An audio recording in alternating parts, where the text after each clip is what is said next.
quite a vast experience and you want to condense it into a few sentences, I think it will be very challenging. But I would say this, that we train a lot, we prepare a lot, and there is an expectation in our minds of how it would feel like. But the experience is something else totally. It is very different from what you have in mind. I can say that it literally is out of the world experience, going to space and coming back.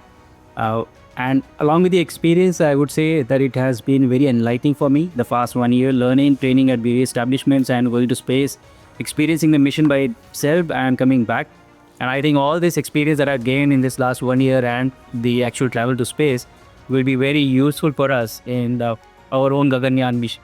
So I'm very hopeful that very soon this experience will be possible in India, in our Indian vehicle, on top of the Indian rocket from the Indian soil.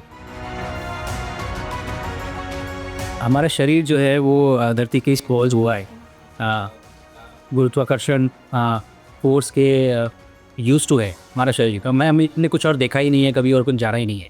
तो जब भी हम पहली बार जब हम ऐसे वातावरण में पहुंचते हैं जहाँ पे ये फोर्स नहीं है, मौजूद नहीं है, तो आपके शरीर को बहुत सारे छोटे छोटे चेंजेस होते हैं। जैसे आपका फ्लूइड लॉस होता है, आपका हार्ट रेट स्लो हो जाता है, आपका आपने देखा होगा जब मेरा इंट्रैक्शन हो रहा था प्रधानमंत्री के साथ तो मेरा सर भी थोड़ा बड़ा हो गया था, बिकॉज वो सारा फ्लूइड ऊपर सर में शिफ्ट हो जाता है।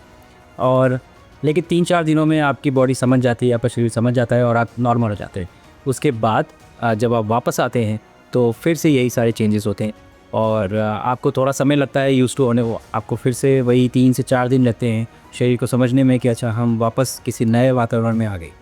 बट कमाल की बात यह है कि हमने कभी नहीं देखा, कि हमारे शरीर ने कभी नहीं देखा, इतने सालों से हम इवॉल्व हुए हैं यहाँ पे धरती पे, बट पहली बार किसी नए एनवायरनमेंट में आप पहुँचते हैं और शरीर को केवल 3 से 4 दिन लगते हैं उसको समझने में और उसको अपना बना लेने में।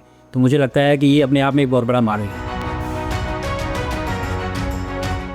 I think it was very exciting for me to meet him. He was very kind. He said a lot of good words, and it was very inspiring to know that he has a lot of interest in space missions and how he watched the entire mission. He told me, and it was very heartening to see that.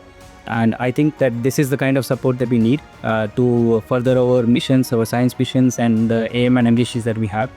And I'm very glad that we already have this. नए बच्चे बनना चाहते हैं astronaut, ये मुझे space पे ही पता चल गया था। मेरे कुछ इंटरेक्शन हुए थे बच्चों के साथ में और हर इंटरेक्शन में और एटलीस्ट एक बच्चा ज़रूर था जिसने पूछा कि हम कैसे बन सकते हैं एस्ट्रोनॉट। तो मुझे लगता है कि 70% काम तो हो चुका है, कि वो ये सोचना शुरू कर चुके हैं कि उनको बनना है। अब बाकी हमारी जिम्मेदारी है कि हमें उसे इनेबल करना है और वो ज़रूर करेंगे।